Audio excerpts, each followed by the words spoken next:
where you were one of the six cricketers to be banned. There was something which shouldn't have happened. So Sachin was called, and which was so unfair. Uh, the whole thing was unfair. It's not about giving us a one match ban or a 50% match fee or whatever. It is being found guilty of something that you're not.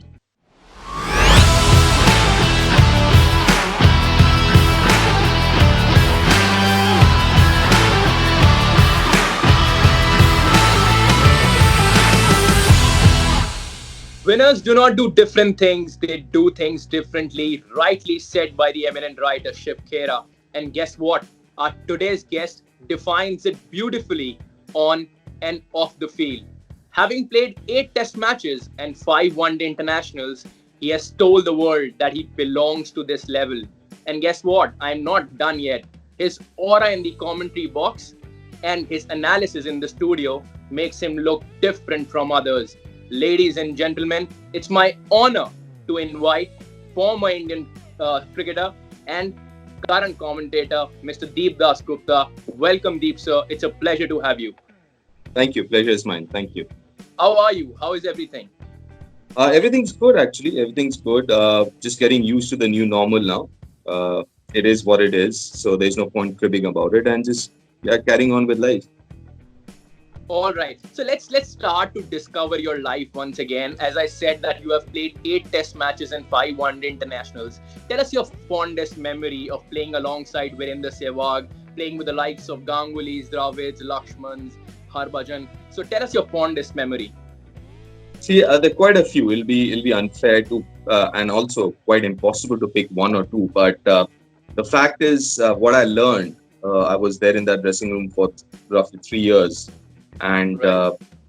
what I learned in those 3 years is something that I hadn't learned 22 years before that. I mean, it was something like, you know, kind of doing PhD. You've done your graduation and your post grad, and those 3 years were like, doing my PhD with them.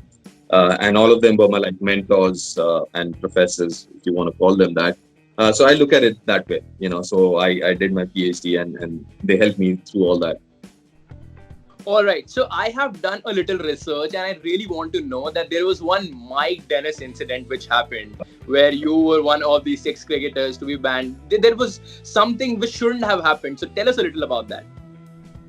Okay, so it so happened that it was on the fourth day of the second test match, and there was a clear bat decision which was turned down. And when anyways chips were always down. We lost the first test match within 4 days, and in the second test match, it was nicely balanced at that point in time. Yes, South Africa might be marginally ahead, but we had that opportunity of coming back into that test match. So that wicket was very crucial, and it was turned down. So obviously we were emotional and we appealed a few times. It was all sorted then. We did not realize what was going to happen, or we kind of crossed the line, or whatever it was. But when the day finished, our manager, Dr. Bhargav, who's not with us anymore, Dr. Bhargav came and said, you need to go to the match referee, 6 of you, for the reasons he told us later about Sachin was different, Saurav was different, and the 4 of us for excessive appealing. So we went and we had a chat, and Saurav spoke, and also then we later came to know why Sachin was called, and which was so unfair. Uh, the whole thing was unfair. It's not about giving us a one match ban or a 50% match fee or whatever.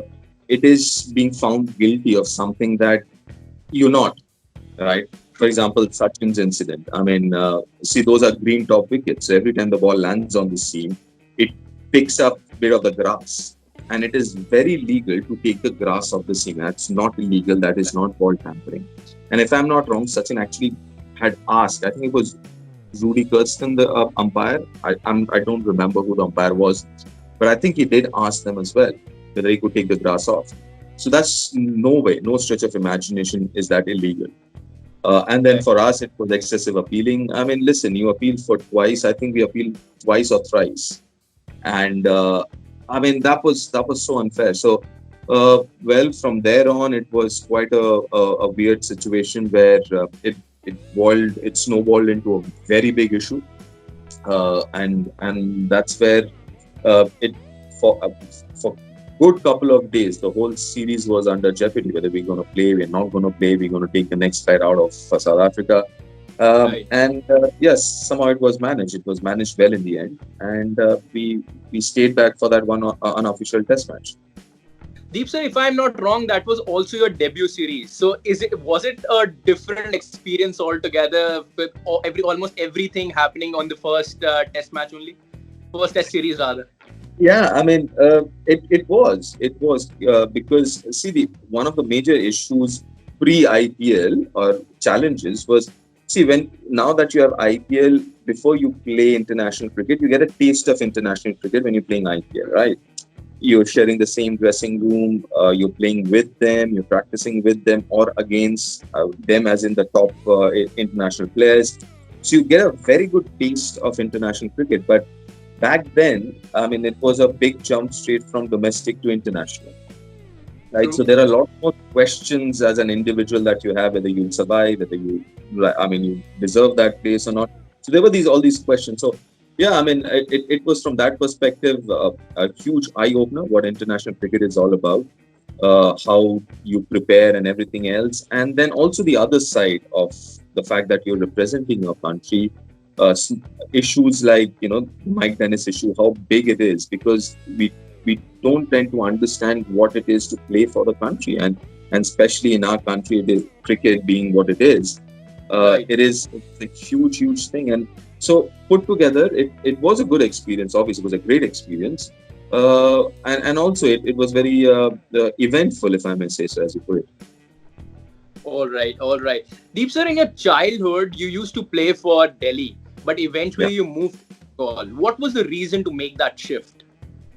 Okay, that was an accident because my parents, they're from Calcutta. I was born in Calcutta. My parents moved to Delhi before I was born. I think my parents moved to Delhi in '67 or something. But the whole family is still in Calcutta, like my maternal uncles, my uncles, the extended family, everyone's in Calcutta. So every summer vacation, I would spend a month and a half, the whole of summer vacation here in Calcutta. So when I was 16, I had played for Delhi. So I was already seriously into cricket by then. And it was very difficult to not play cricket for a month. So what I did was one of my uncles, they knew the Bengal under 19 coach at that point in time, Mr. TJ Banerjee. He's not with us anymore again. And I went and said, listen, I've played for Delhi. All I want to do is practice with you all. So under 19 Bengal was practicing at that point in time. So I just Right. asked him whether I could practice with you all. And it was very kind of him to say yes to it.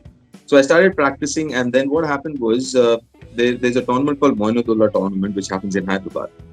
And the Bengal under 19 was picked to go and play in that tournament, and I was picked because I technically am eligible to play for Bengal because of my birth. Right. Right. So they picked me up, picked me in the squad, and from there on, there was a decision to be made whether to say yes to this or go come back to Delhi and keep playing for Delhi, or keep trying to play for Delhi. So I think at that point in time, my parents took the decision of agreeing to stay here in Bengal because, as I mentioned, we have a house, family, so everything. We had a base here. So I stayed back then, and like I said, it was more of an accident. So one thing went to the other, but education-wise, I still continue to continue with my schooling in Delhi and then colleging in Delhi. But cricket-wise, I had moved to Calcutta. I would just say one word. It's proper eventful journey that has been. Let's move to the analysis part. My first question to you that is majorly related to the current happening, that is of course IPL. Now, Deep sir, we see that BCCI gets a large part of revenue from the IPL. We see that a lot of things are involved: stakeholders, broadcasters, commentators, franchise owners, and a lot more. So, Yeah. Deep sir, tell me one thing. Do you think that, say, suppose IPL gets cancelled, do we see annual contracts of the players also getting affected by it, as happened in? Definitely. Yeah, absolutely. There's no two ways about it. See, how do players make money? They make money because the board is making money, right? So it Right. filters down to the players, and the I think it's extremely myopic to look at IPL or cricket from a very sports and only sports perspective. because we got to understand sports, and especially cricket in India, is not just a sport; it's an industry, right? True. It's not about just the players. It's not just about the commentators or something. Because a lot of people keep saying this, in this current situation, how can you even think of cricket or a sport? But listen, it is an industry. Look at it from an economic activity. It's not just, as I mentioned, players and franchise. You're talking about sponsors here. You're talking about broadcasters. Leave aside the commentators, you have cameramen, and everyone's a freelancer, right? So because Right. IPL's not happening, they're not making money. So cameramen, Right. producers. Then look at the logistics side of things, the hotel industry, the airline industry, the event industry, and then Yeah. you've seen those look and feel. I mean, the hoardings and everything else, right? So you have people who printing those, people who putting up those. So it's a Yeah. huge industry, and cricketer and commentators are just part of it, an important part of it, but just part of it. So it'll be very myopic to look at it only from a cricketer's point of view. You've got to look at it from an industry point of view. Right, right. Deep sir, another one. ICC has recently put down new guidelines. They're saying that the non-usage of saliva. Now, do you think it will be a little unfair on the bowlers, and probably the batsmen will have a little more edge over the bowlers when the cricket will resume? Yes, I would. Unfortunately, yes, because saliva is such an important aspect of the game, and it's such an integral part as well. If you throw a ball at me, chances are, if I'm not wearing a gloves, my first reaction will be take some spit out and start maintaining or shining the ball, and it happens at a subconscious level. So to stop somebody from doing that, it is going to be a very very difficult thing. That is from the usage part of it. Then, from a bowler's perspective, listen, I mean, saliva is such a versatile thing. The viscosity of saliva, what it does is it helps you maintain the new ball. And once the new ball is older, then it helps in reverse swing, right? So there are two aspects to it, right? And once you take the saliva out of it, so it gets very, very difficult for the bowlers. And as you rightly mentioned, it'll be tilted not marginally, but heavily towards batsmen. You Yeah. can think of other things. For example, I was reading, I think it was Anil who mentioned this, Anil who mentioned this, that then you have to look at pitches which are extremely friendly to the bowlers then. Because you have to get that balance going. You've taken the saliva out of the game, so you kind of uh, taken one of the main weapons from a bowler's hand, then you've got to give something back to them. So why not start offering pitches which are very helpful to the bowlers? Try and balance the tilt then. So yeah, I mean, I can understand why saliva is the guidelines say you can't use saliva because it has a very logical reason behind it and completely understandable. But then look at the other side, how you balance that tilt. So I think the other things can happen as well, or can be introduced. Deep sir, how we see cricket is evolving. We see that T20, T10 leagues are emerging. We see Test cricket is not getting the limelight it requires at the moment. Last year, we saw ICC taking a big decision of introducing World Test Championship. But now, next year in June, I personally am not expecting that final to happen. Now, if that final doesn't happen, how are we able and how are we planning to protect the purest form of the game? See, I understand what you're saying. I mean, one of the biggest concern is Test cricket, but I can tell you this: Test cricket is going nowhere, right? Yeah, Irrespective of what happens, Test cricket will stay because that is, as you mentioned, uh, the truest form, if you may call it, of cricket. Obviously, T20 and ODI cricket is equally tough. yeah, I don't want to take anything away from that. So I agree that 2021 finals in, I think it was 21st June, they had put up a date. That's not happening. That's very very difficult at this point in time. There are too many bilaterals. They're still scheduled and all that stuff. So maybe that can be postponed. The other right, important thing is you've got to look at some other options as well. For example, day and night cricket is something that should be seriously looked into. I know it's still work in progress because the pink ball is still not a finished product. That's right. something that you need to be looked into. But that's one of the things that seriously is one of the things that needs to be done. Needs to be promoted, day and night cricket. That's where you will get more viewership. Maybe not as many people to the stadium, but at least viewership even through other platforms like digital platform or television or something. Viewership will definitely, you'll see a rise in that. Absolutely. And Deep sir, just by side of it, there was another big statement which was made by the Indian cricketer Suresh Raina. He was saying that BCCI should allow the players to play the overseas T20 leagues. What is your say onto it? Should they allow or should they stick with what is at the moment? Okay. So I have a YouTube channel called Deep Point on my name. So I did a video on that, and my point is, yes, you should let them go, should let people go, but there has to be a few caveats attached to it. So one of them, according to me, is uh,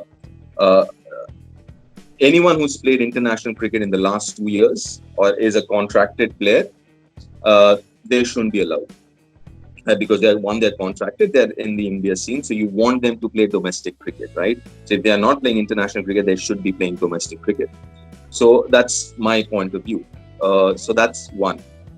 Secondly, is from an IPL perspective, there needs to be a capping on how much a domestic cricketer can get. Because the other important aspect that you have to think about is there has to be some parity between a first class cricketer who plays a very important aspect, right, over 3 months, 4 months playing first class cricket, his payment, and somebody who plays IPL and plays T20 outside India, wherever, T20, T10, T20, whatever, there has to be some parity. So, according to me, there has to be a ceiling on how much a domestic cricketer can get. The excess Yeah. amount, let's say argument's sake, let's put it at 1.5 CR. All right. So you can't get more than 1.5 CR. Anything more than that. So the bidding happens normally like the way it does in an auction.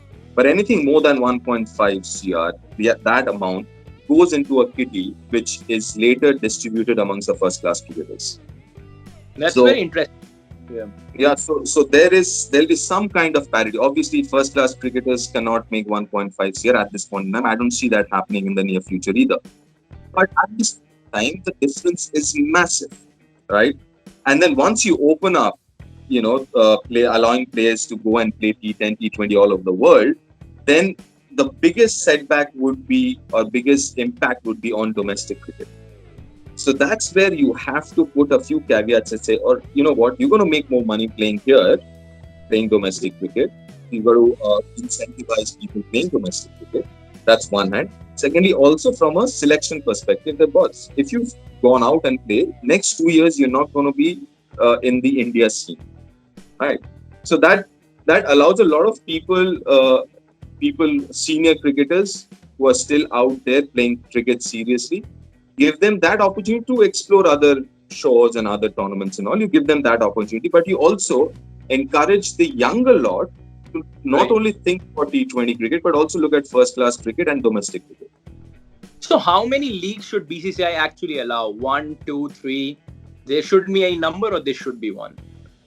So there was this a conversation around a year back, roughly around a year back, where I think it was uh, a lot of people were saying, a school of thought which said you should be allowed to play two tournaments outside your own home tournament. So, for example, CPL, West Indies player, apart from CPL, maybe two other tournament, which you decide. So that's one way of looking at it. The other way, as I mentioned, incentivize domestic cricket, and Right. I wouldn't say discourage, but there should be some parity, because end of the day, why do you want to go outside and play cricket? Obviously, because this is a source of livelihood, right? People, Yeah. this is their profession. So you can't really at times stop them if they want to go, but you got to incentivize domestic cricket by paying domestic cricketers more and bring them at par with what people would kind of get when they go outside India and play cricket. Absolutely. So, Deep, sir, my next question to you that we are in times where we see that Test cricket, there is a proper team. We have Vihari, we have Chiteshwar Pujara, Rahane. Ishan Sharma, they are only playing test cricket. Then we have boys who are only playing the limited overs cricket. Is it time to experiment probably two head coaches as well, different format, different head coaches? I don't think so. I don't think so. I tell you why. Because a lot of, like you said, there are quite a few who play only Test match cricket or only white ball cricket. But the major part of the squads, they play all three formats. Like starting, let's say, KL Rahul till 6 months back was playing all three formats. You have Bhuvi was playing, Bumrah is playing, Shami is playing now. Obviously, Virat, Rohit, all these guys are playing. Yeah. And I I think it. I'm not averse to that logic or that school of thought, but I think Indian situation or current Indian situation, I think it only makes sense going with one, and especially when you talk about coaching.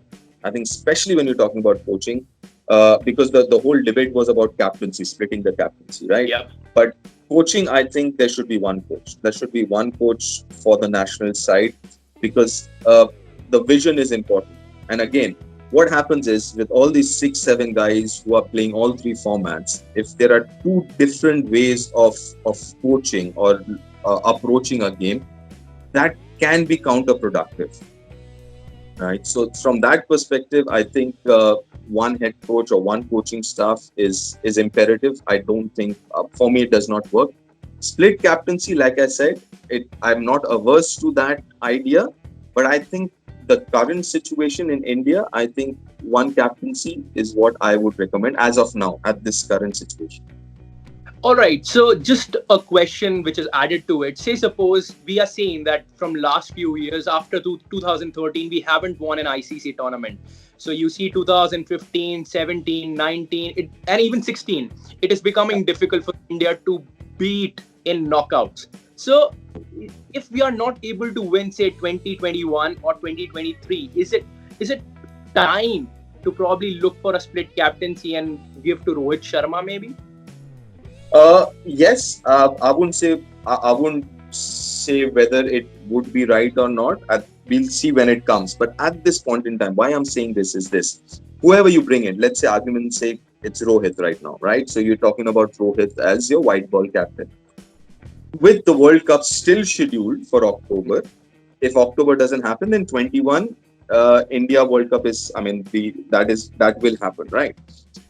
So my point is, it will be very unfair on the new captain because a new captain will bring his own mindset. He would have his own way of handling players. He would want to have his own players. So I think it is only fair whoever is coming in new to give him a longer rope and at least a year to set up the team that he wants, how he wants it, how he wants that team to play.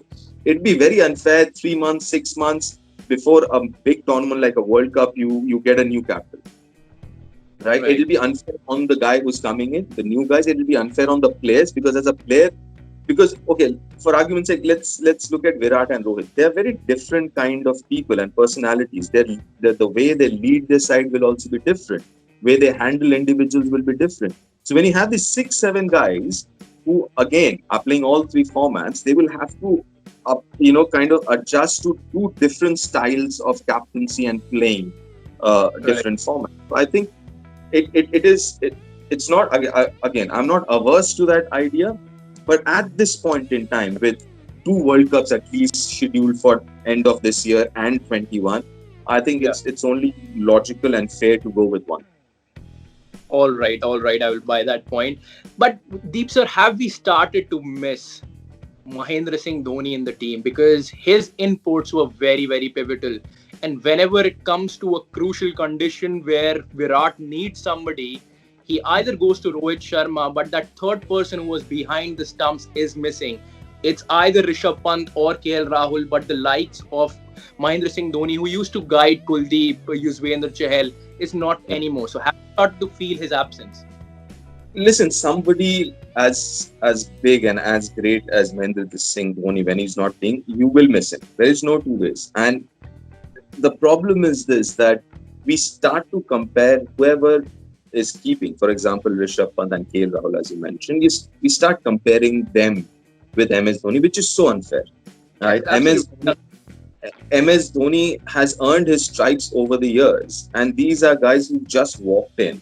And Rishabh Pant is only a year old. Give him some time. So it's unfair on MS Dhoni and also to the youngster to start comparing.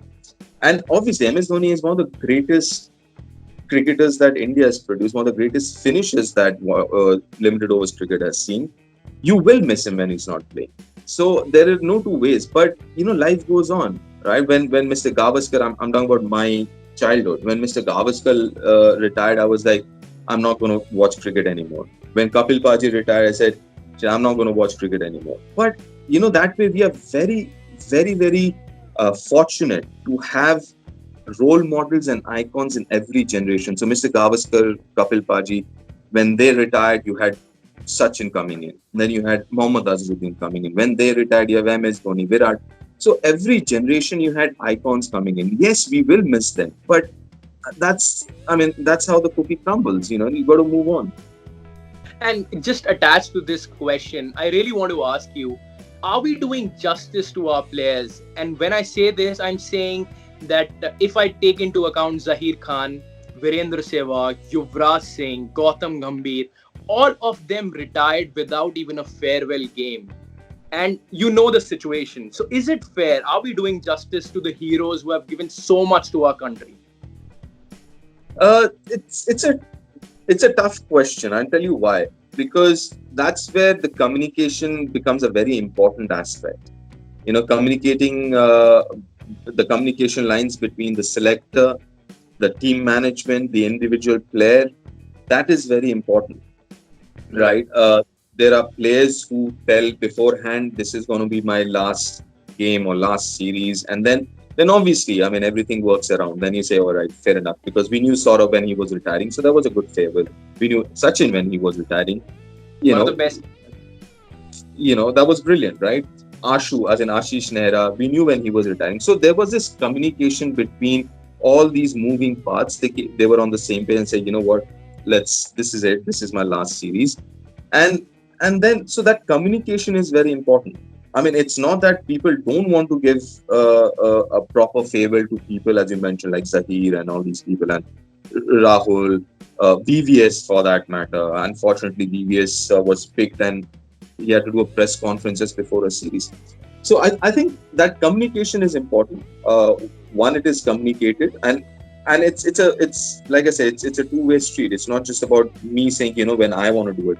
Maybe the selector can go to a player and say, you know what, we are thinking of moving on. What are your plans? And then Right. can discuss that and say, okay, you know what, if this is what you're thinking, let this be my last series or whatever. So it's like that. So retirement is a very individual thing. You know, Yeah. for example, let's say this huge thing about when is MS Dhoni retiring and why is he retiring or why is he not retiring, blah blah blah. Listen, who are we to tell MS Dhoni when he has to retire? True, He true. never asked us when, or he didn't take our permission to start playing the game. So he can Right. retire whenever he wants to. That's his individual choice. The choice is with the selectors whether they're going to pick an individual in the team or not. That's where the communication is important. If the player says, for example, if the selector says, you know what, we are looking to move forward, and if an individual says, okay, that's your call, but I want to still playing cricket, I'm going to keep going playing cricket, and you take your call. So that's a different way to look at it. Or the other way to look at it, the individual says, you know what, okay, if that's what you want to do, this will be my last series. So there are different ways of looking at it, but that communication is very important. All right, all right. Deep sir, you have played under Ganguly's captaincy. You have seen Dhoni and Kohli very, very closely. So it's a tough one for you. Who is the best Mm. captain amongst all? As in Uh, India, you rightly we have a yeah. fascination to compare. Yes, and that's I understand why that happens, and it's like I said, it's understandable. But I'd say this, that Saurabh brought the team to a certain level. MSD took it forward, and now Virat is taking it forward. So what Virat is doing now wouldn't have been possible if Saurabh hadn't done what he did under his captaincy, right? Right. Or for that matter, Virat wouldn't have been able to take this team forward if MSD wouldn't have done what he did. And same goes with MSD. He wouldn't have been able to do it if Saurabh hadn't done what he did. And so I think it's like a chain reaction, right? It is very very unfair, and also I can't justify looking at eras in a compartment, Yeah. because it's a moving thing, right? There are a lot of moving parts, there are a lot of important issues. So it is great that they have continued that legacy, because one of the major things is, when we talk about captaincy, we don't talk about someone like Ajit Wadekar. We Yeah. tend to forget that in 1971, India won two massive series away from home. England in England, West Indies in Yeah. West Indies, 71. So unofficially, India was the number one test side way back in 71. So we don't talk about Ajit Wadekar sir. We obviously Kapil Paji because of the 83 World Cup. Sunny sir, 85 champions trophy, whatever, champions of champions, or World Series, whatever it was called, the World Series. That was a mini World Cup. So I think we have this legacy of very, very good leaders. You know, Mansoor Ali Khan, Pataudi Saab, Pataudi Saab, Yeah. he was a great captain. So, I mean, he Absolutely. introduced this whole, the quartet, the spin bowling. That was our strength. Let's depend. So I think we have the legacy. We're so fortunate to have a legacy of such great captains and players. At times, we don't appreciate that enough. Right. Last question to you before we move to the rapid fire round, and it is a very tough one. You Okay. have to create an IPL all time 11, but there are two conditions. There are two conditions. The first condition is there can be a maximum of four overseas players, and the Right. second condition is you have to pick at least one cricketer from all the franchise. Oh my God. Then you should have told me this before now. Because I can understand the 4-1, but from Skip every the second franchise. the second point. Let's only stick to four overseas players. Okay, okay, that's tough, anyways. Okay, let's just start with four overseas, right? Malinga, All right. definitely. Malinga is one. Mm, Sunil Narayan. Uh, okay, I'd say Sunil Narayan, two. All right. Uh, ABD Villiers, three. And Warner or Gale. I'd go with Gale. Warner is still playing, so I'll go with Gale. Um, So you have an opener, you have a middle order batsman, you have a spinner, and you have a pacer in your side as of now. yeah, so we've got four overseas. Again, there were quite a few very like Warner and all. How would any team would want them in their side, right? But unfortunately, only four allowed. So I'm going to go with these four as of now. Mm. And then, as far as Indians are concerned, let's say Rohit with Gale. Gale, All right? right. Three is your Virat, right? Uh, Four is Suresh Raina. Okay. Okay. Uh, Five is obviously ABD have mentioned. Yeah. Six. Oh, geez. I should have. Uh, Good bats. okay. Oh, Lord. Six. Okay. Let's say six. If MSD, obviously MSD six. Okay. Seven. I go with Jadeja, the left arm spin. Okay. Okay. Uh, Eight. I'll go with Sunil Narayan. Okay. Uh, 9, 10. 9, 10. I'm gonna go with two fast bowlers. Bumrah is one. All Okay. right. Another Indian fast bowler. I will go with Indian fast bowler. Ashish Nehra. Can go with. Uh, God, I can go with Ashu. I can go with Bhuvi. I can go with. God, that's a tough one. That's a Even tough one. Navdeep Saini, let's make it a little tough. No, I mean, listen, you're talking about IPL. Looking at 12 years of IPL. I'm not just looking at last 2 3 years. I'm looking at 12 years of IPL. And Bhuvi has been very consistent over the last 4 5 years. Ashish as well. I'm gonna go with. Okay, from a very variation point of view, I'll go with the left arm seamer, which is Ashish. So you got Ashish, Bumrah, Malinga, three seamers. And you know Yeah. what? God, I wish I could put Bravo in there as seam bowling all rounder. God, shit. Yeah, you got me there. Yeah, so as of now, I'll go with that. But I wish I could play all rounder, overseas all rounder, Bravo in the middle order somewhere. But that's it. Yeah. Or we'll take it. It was really good. Now let's move to the rapid fire round. The first one on your way. I will not give you much time for that. Who Yeah. is the who is your favorite player with whom you have enjoyed batting the most? Uh, see, uh, international level, I spent a lot It of can time. Oh, yeah, I learned a lot playing with Rahul because I had a few good partnerships with Rahul Dravid. So Rahul, I'd say I learned a lot batting with him without shadow of doubt at international level and at a domestic level. One guy I again batted a lot with and spent a lot of time with was Rohan Gavaskar for Bengal. Enjoyed batting with him because the way he thought right. was very unique, very different, very out of the box. So yeah, learned a lot batting with Rohan as well. All right. Next up, who is the best person to be alongside in the commentary box?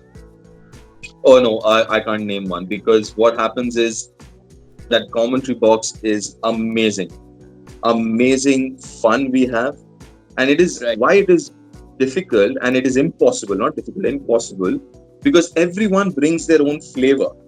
So if you notice, there's no two person who are the same, right? Absolutely. Yes. So Yeah. Sunny sir brings something different, Sanjay brings something different, Harsha brings something different, Karthik, Akash, VVS, they all bring something different to the table. So it is impossible to name one or two people amongst the group. All right. I'll buy that point. If not a cricketer, then who? Okay, I would I would say something to do with finances because my dad's a CA, my elder brother's a CA. I kind of pass one of the groups of CA as in this thing. Okay. So maybe a CA or an MBA, something to do with finance, I guess. Okay. Okay. Your favorite Bollywood movie? My favorite Bollywood movie, Sholay. Okay. Now I'm giving you four choices of best innings, which I believe are really good. If you think any one of them is the one you want to choose, it can be. Or if there is some else, you can choose that. One is Ben Stokes World Cup Final 2019. The other one is Mahendra Singh Dhoni 2011 World Cup Final. Mhm. The third one is Carlos Brathwaite in 2019 World Cup against New Zealand. Mhm. And the fourth one is Martin Guptill double century in 2015 World Cup. That was West Indies, right? Against West Indies, Yeah. you got that. Yeah. Yes. Uh, okay, straight away, I would say not Guptill, not Brathwaite. Okay. Uh, I mean, if you are asking a standalone innings, right? So Brathwaite can be. I mean, it was a huge thing. 3 sixes, what 21 runs or 20 runs on the last over. Uh, A memorable uh 100. yeah, or MSD. Mm, yeah, Ben's shit. Uh, I'll tell you what. I mean, it's difficult. It's like comparing Ferraris and Lamborghinis here, right? In rapid fire, you have to choose Oh, one. okay. Okay. I'll go with okay because it's freshest, right? Because it was the last innings that was played, so I'm gonna go with Ben Stokes. All right. Who is the best Hindi commentator? It's difficult. Like I said, everyone brings something different. I mean, BBS is. I mean, Akash that way is very good because one is obviously he's got a very analytical mind. His the way he works with words is very nice. Yeah. BBS obviously, Bhaji, Flavor, Viru. I enjoy a lot with Viru because you know what's coming out. You're always on your toes with Viru, so and even with Bhaji, so you got to be very careful how you tread that path. Uh, Again, it's impossible. There, it's impossible. All right. But let me tell you, I love your analysis bit, and when it comes to words, I love Akash Chopra. So that's a very good duo of working together. Your favorite cuisine? Uh, I think home food. My wife is a good cook. I love it because I mean travel so much, so Yeah. kind of get bored of eating outside food. So yeah, so I just love home food. What my wife cooks. So can we say you have had good 2.5 months?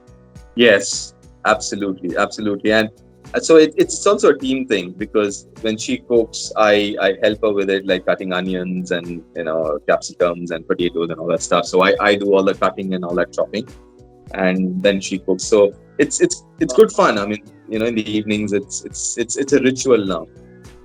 Great. Last question to you, sir. 1983, 2011, 2007, or 2013? Your fondest memory? World Cups, as in champion ICC trophies. I See, first you ask me my fondest memory because I think the most impact that or any one tournament or one trophy had was 83, especially for me because I was that generation growing up. 83 was huge. uh, I would also say very close to 83 for me, according to me, was 2007 T20 World Cup. Had India not won that T20, because till then T20 was like riff-raff, fun, entertainment, not really serious cricket. I right. don't know what would have happened had India not won that tournament. I don't know what would IPL be, what IPL is, or rather T20 be what T20 is right now. So I think 2007 is rather equally important. But for me, the most important would be 83 from a very personal point of view. We wouldn't have expected India to win 2011 if 2007 wouldn't have happened under the captaincy of Mahendra Singh Dhoni as well. But Yeah, well, yeah. it was great talking to you, Deep Dasgupta sir. Pleasure talking to you. Thank you so much for taking out your time. I hope to see you soon back on the field commentating. It's been a pure learning curve. Yeah, fingers crossed. Thank you so much. Pleasure, pleasure. I hope you enjoyed. Oh, I loved it. Thank you so much for organizing this. And like I said, the questions were brilliant. Enjoyed thoroughly our conversation. Thank you. Thank you so much, sir. Pleasure. Goodbye. Bye.